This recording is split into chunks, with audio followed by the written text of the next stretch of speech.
नमस्कार, मी doctor Kshitija simple आयुर्वेदमध्ये तुम्हा सर्वांचं मनापासून स्वागत। दिवाळी म्हटलं की अगदी लहानांपासून आपल्या सर्वांच्याच आवडीचा जिव्हाळ्याचा विषय म्हणजेच फराळ। पण बरेच जण असे आहेत की फराळ खाल्ला की त्यांना बरेचसे त्रास म्हणजे पित्त होणं, अपचन, गॅसेस, पोट जड होतंय, पोट साफ होत नाहीये, वजन, शुगर, कोलेस्टेरॉल वाढलेलं आहे, तर असे त्रास होत असतात। आणि कुठल्याही सणाचा आपल्याला आनंद घ्यायचा असेल तर आपलं आरोग्य उत्तम असणं, आरोग्याची काळजी घेणं हे देखील तितकंच गरजेचं आहे। तर त्याच दृष्टिकोनातून म्हणजे हे सर्व त्रास होऊ नयेत आणि सर्व पदार्थांचा आस्वाद देखील आपल्याला घेता यावा यासाठी फराळाचे पदार्थ बनवत असताना काय काळजी घ्यावी, नेमके कोणते पदार्थ कधी, कसे, किती प्रमाणामध्ये सेवन करावेत याविषयीच्या 7 टिप्स आणि व्हिडिओच्या शेवटी अगदी म्हणजे माझ्या दृष्टिकोनातून सर्वात हेल्दी ऑप्शन की पित्त होणार नाही किंवा अपचनाचा बराचसा त्रास जाणवणार नाही, वजन वाढणार नाही, या दृष्टिकोनातून कोणता फराळाचा असा हेल्दी ऑप्शन आपल्याला सांगता येईल हेच व्हिडिओच्या शेवटी आपण नक्की पाहूयात। त्याआधी अजून जर का चॅनल सबस्क्राईब केलेलं नसेल तर लगेच करून ठेवा, जेणेकरून नवनवीन व्हिडिओचे अपडेट्स त्वरित तुमच्यापर्यंत पोहोचत राहतील। फराळ करण्या अगोदर एक 2-3 महत्त्वाच्या गोष्टी प्रत्येकाने लक्षात घेणं गरजेचं आहे। सगळ्यात पहिलं म्हणजे की पूर्वी म्हणजे आपण फराळाचे पदार्थ असं ताट भरून वगैरे दिले जायचे, पण पूर्वीच्या लोकांचे शारीरिक श्रम हे भरपूर होते, वातावरण छान असायचं, दिवाळीच्या दिवसामध्ये छान अशी थंडी पडलेली असायची, त्यामुळे त्यांची पचनशक्ती देखील उत्तम होती, त्यामुळे हे सर्व पदार्थ खाल्ले जायचे, पचायचे किंवा वर्षभर ते फार ज्वारीची भाकरी किंवा असं साधं जेवण जे आहे ते खाल्ले जायचे। परंतु आता काय होतंय की आपली बैठी जीवनशैली आहे किंवा वातावरण आपण बऱ्याच ठिकाणी पाहतोय की अगदी दिवाळीमध्ये सुद्धा ढगाळ वातावरण, पाऊस पडतोय, त्यामुळे पचनशक्ती आपली कमकुवत झालेली आहे। वर्षभर आपले जे गोडाधोडाचे पदार्थ किंवा नमकीन वगैरे हे सुरूच असतं। तर या सर्वांचा विचार करून फक्त दिवाळी आहे, फराळ करायचा आहे म्हणून न करता आपलं शरीर आपल्याला काय सांगते, आपली पचनशक्ती कशी आहे, त्यानुसार या सर्वांचं सेवन जे आहे ते करणं गरजेचं आहे। पहिली महत्त्वाची गोष्ट म्हणजे हे जे फराळाचे पदार्थ आहेत ते विकत आणू नका, प्रयत्न करा की घरीच बनवण्याचा, म्हणजे कमी प्रमाणामध्ये मोजकेच पदार्थ बनवा, परंतु घरीच बनवा। त्याचं सगळ्यात महत्त्वाचं कारण म्हणजे की बाहेरचे जे आपण पदार्थ आणतो, एकतर स्वच्छता आपण जी घरी मेंटेन करतो ती बाहेर नसते, आणि दुसरं सगळ्यात महत्त्वाचं कारण म्हणजे तेल। घरी आपण खात असताना आरोग्यावर त्याचे किती परिणाम होतात हे याची पूर्ण जाणीव ठेवून आपण कुठलं तेल वापरायचं, कसं करायचं याची बरीचशी काळजी घेतो, परंतु हे जे पदार्थ आहेत ते आपण जेव्हा बाहेरून आणतो, एकतर तेल कोणतं वापरलेलं आहे, कशा क्वालिटीचं आहे ते माहिती नसतं, ते वारंवार गरम केलेलं असतं, त्यामुळे त्यामध्ये आता संशोधनातूनही हे सिद्ध झालेलं आहे की त्यामध्ये बरेचसे फ्री रॅडिकल्स, टॉक्झिन्स, अल्डिहाइड्स हे तयार होतात, आणि यामुळे फक्त आपलं म्हणजे सर्दी, खोकला, घसा दुखणं याचा त्रास होत नाही किंवा वजन वाढतंय, कोलेस्टेरॉल वाढलेला आहे तर आहेच, यासोबतच हे जे फ्री रॅडिकल्स आहेत हे आपल्या शरीरामध्ये कॅन्सरचा धोका वाढवण्यासाठी सुद्धा कारणीभूत आहेत। त्यामुळे या सर्व गोष्टींचा म्हणजे विचार करून घरीच थोडेसे पदार्थ बनवा, परंतु घरी बनवा। शिवाय जे बाहेरचे पदार्थ आणतो त्यामध्ये अजूनही म्हटलं तरी देखील डालड्याचा वापर हा केलेला असतो, आणि डालडा हा आपल्या हार्टसाठी किंवा कोलेस्टेरॉल वाढवण्यासाठी किती घातक आहे हे आता आपल्या सर्वांना माहिती झालेलं आहे। घरी जेव्हा बनवतो तेव्हा देखील जे गोड पदार्थ आहेत त्यामध्ये तुपाचा वापर हा जास्तीत जास्त करावा, जेणेकरून पित्त असेल, वात असेल हे देखील बॅलन्स राहील। महत्त्वाची गोष्ट म्हणजे जे की तुम्ही तिखट पदार्थ बनवणार आहात, चकली, शेव असेल, चिवडा असेल, तर त्यामध्ये शक्य असेल तर ओवा किंवा ओव्याचं थोडंसं मिक्सरला पूड करून ती जरूर वापरावी, कारण ओव्यामुळे पचन जे आहे ते देखील फास्ट होतं, पोट साफ व्हायला त्रास होत नाही, गॅसेस वगैरे होत नाही, तर याचा जरूर वापर करावा।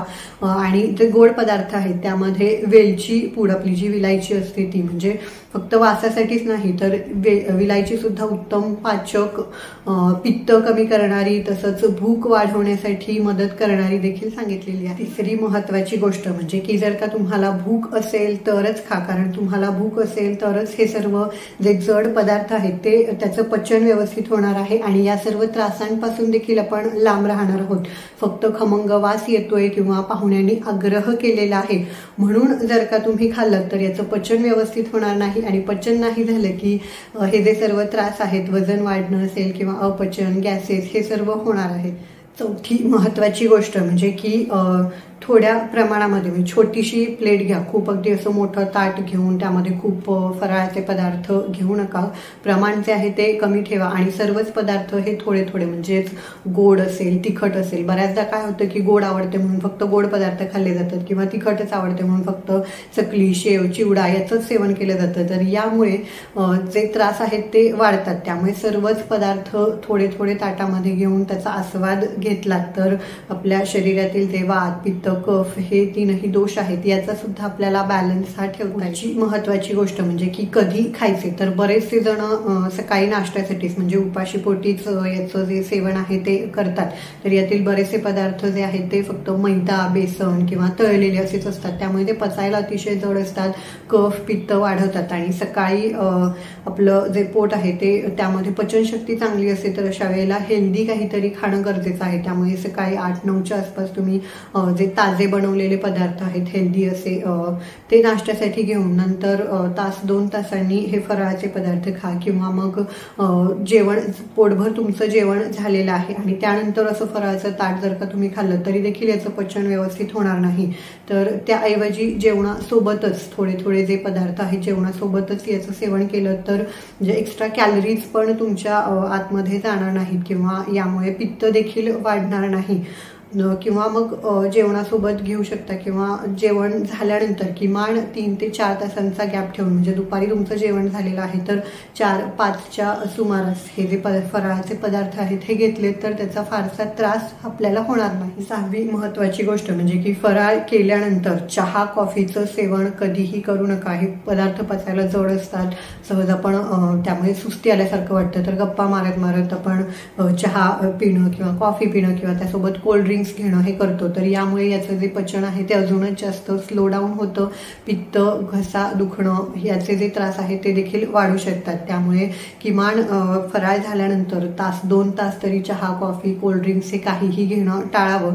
आणि 7वी महत्त्वाची गोष्ट म्हणजे की सूर्यास्तानंतर आयुर्वेदानुसार आपल्या शरीरामध्ये जसा सूर्य मावळतीकडे जातो तसाच आपल्या शरीरामध्ये जो अन्नाचं पचन करणारा जठराग्नी असतो तो देखील मंदावलेला असतो, आपली अग्नी मांद्य झालेलं असतं, पचनशक्ती खूप कमी असते। तर अशा वेळेला हे जे पदार्थ आहेत फराळाचे सर्वच की ज्यामध्ये मुख्यतः मैदा, बेसन, तळलेले असे हे खूप पचायला जड असतात तर अशा सूर्यास्तानंतर हे पदार्थ खाल्ले तर त्यामुळे 100% तुम्हाला गॅसेस होणं, कारण याचं पचनच होत नाहीये तर त्यातून गॅसेस तयार होणं किंवा वजन वाढणं, पित्त वाढणं, खोकला, घसा दुखणं हे त्रास जे आहेत ते होणार आहेत। त्यामुळे सूर्यास्तानंतर यातले कुठलेही पदार्थ खाणं हे टाळावं। आता शेवटचा महत्त्वाचा विषय म्हणजे की हेल्दी ऑप्शन कोणता आहे की ज्यामुळे आपलं वजन, पित्त वाढणार नाही, पचायला देखील तो पदार्थ हलका असेल, म्हणजे ज्यामध्ये मैदा, बेसन किंवा तो तळलेला देखील नाही। तर माझ्या दृष्टिकोनातून सर्वात हेल्दी ऑप्शन म्हणजे रव्याचा लाडू घरी बनवलेला, ज्यामध्ये रवा भाजताना तुपाचा वापर केलेला आहे। छान असा तो रवा भाजून साखर जरी वापरली तरी देखील मी म्हणेन की ज्यांना पित्ताचा त्रास आहे तर अशांसाठी खडी साखर जी असते ओबडधोबड त्याची मिक्सरला पूड करून त्याची पिठी साखर करून ती जर का वापरलीत किंवा तुम्ही पाकातले जरी बनवत असाल तरी देखील तो हेल्दीच ऑप्शन आहे। तो खाण्याला काहीच म्हणजे हरकत नाही। संधिवाताचा त्रास आहे कारण बेसनाचे पदार्थ खाल्ले की संधिवाताच्या पेशंट्सना त्रास होतो। तर फक्त शुगर आहे, तुम्हाला अनकंट्रोल डायबिटीस आहे तर मात्र हा पदार्थ तुम्हाला थोडासा खाता येणार नाही, पण इतरांसाठी हा खूप जास्त टेस्टी हेल्दी असा ऑप्शन आहे। नक्कीच या टिप्स फॉलो करा आणि एक आरोग्यमय अशी दिवाळी साजरी करा। आजची माहिती आवडली तर नक्कीच व्हिडिओला लाईक करा, इतरांसोबत शेअर करा आणि अजून असेच व्हिडिओ पाहण्यासाठी खाली दिलेल्या सबस्क्राईबच्या बटनावर क्लिक करून शेजारी जे घंटीचं बटन दिलेलं आहे ते जरूर प्रेस करा जेणेकरून सर्व व्हिडिओचे नोटिफिकेशन तुमच्यापर्यंत पोहोचत राहतील। आजचा व्हिडिओ पूर्ण पाहिल्याबद्दल धन्यवाद।